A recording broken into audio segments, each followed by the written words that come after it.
Kali ini kita membahas tentang dinamika rotasi 2, yaitu tentang momen inersia, ya. Momen inersia biasa disimbolkan dengan I, di mana momen inersia didefinisikan sebagai ukuran kelembaban suatu benda berotasi terhadap porosnya. Momen inersia dipengaruhi oleh dua hal. Satu, yaitu jarak antara pusat massa ke pusat rotasi, dan yang kedua, besar dari massa benda tersebut, ya. Misalnya, kita ambilkan suatu benda di sini, kita gabungkan dengan suatu tongkat ringan tidak bermassa. Kemudian di ujung sebelah kiri ini kita buatkan sebagai pusat poros atau pusat rotasinya. Kemudian kita putar kira-kira seperti ini. Kita katakan bahwa jarak ini antara pusat massa terhadap poros adalah R dan massanya adalah M. Maka besar momen inersia dapat dirumuskan dengan I sama dengan massa dikali dengan jaraknya dikuadratkan. Ini untuk satu massa benda. Jika lebih daripada satu, dapat kita hitung dengan cara yang pertama. Misalnya kita buat di sini masing-masing massanya M1, M2, dan M3. Kemudian kita tentukan dulu porosnya. Di sini titik O, kita putar. Caranya adalah kita hitung jarak dari M1 harus ke poros, harus ke titik ini, kita katakan R1, M2 terhadap poros kita katakan R2, dan M3 terhadap poros kita katakan R3. Maka besar momen inersianya di titik O ini adalah jumlah dari semua. Ini tidak perlu arahnya karena ini besaran skalar. Maka kita jumlahkan aja semua M1, R1, tapi semua harus diukur terhadap pusatnya. Atau dengan kata lain dapat kita buatkan M1 kali R1 kuadrat ditambah M2 kali R2 kuadrat ditambah M3 kali R3 kuadrat.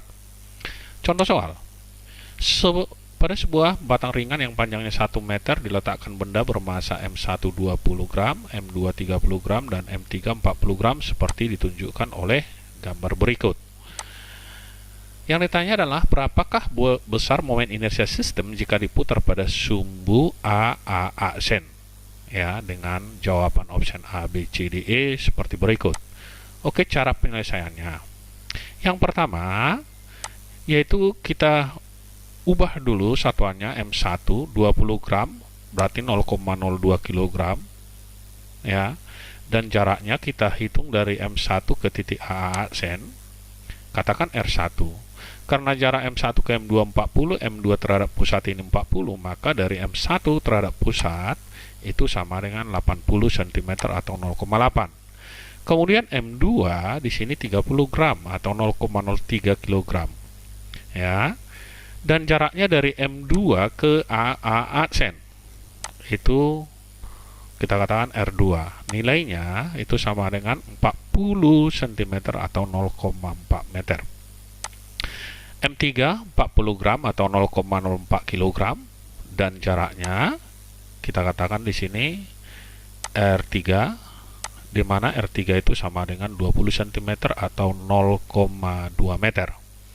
Maka hasilnya momen inersia A aksen itu sama dengan M1 kali R1 kuadrat tambah M2 kali R2 kuadrat tambah M3 kali R3 kuadrat. Berarti A aksen itu sama dengan, kita masukkan 0,02 kali 0,8 kuadrat ditambah 0,03 dikali 0,4 kuadrat karena jarak ditambah 0,04 dikali 0,2 kuadrat.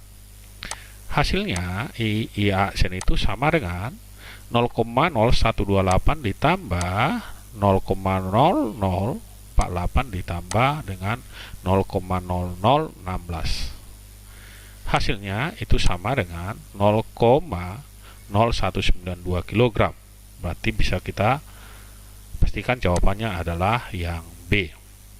Oke, contoh yang kedua.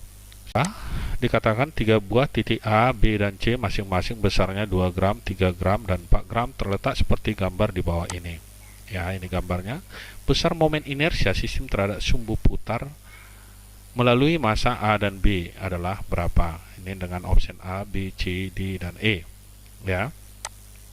Oke, penyelesaiannya yang pertama kita tentukan dulu porosnya. Ini poros antar sepanjang sumbu A dan B. Ini akan membuat titik A ini dilalui poros sehingga jaraknya tidak ada, maka massa A tidak kita perhitungkan lagi dan benda B juga.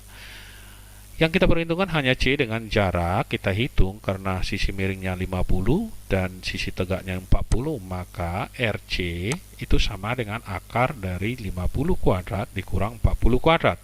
Itu sama dengan 30 cm atau 0,3 meter. Kemudian masanya MC itu 4 gram dibagi 1000 hasilnya adalah 4 kali 10 pangkat min 3 kg.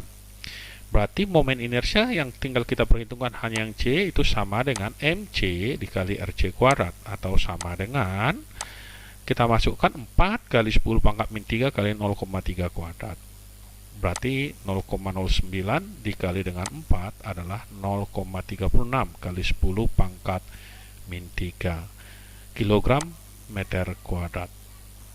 Ini sangat mudah, tinggal kita perbanyak latihan. Kalau kita lihat dari sini maka jawabannya A.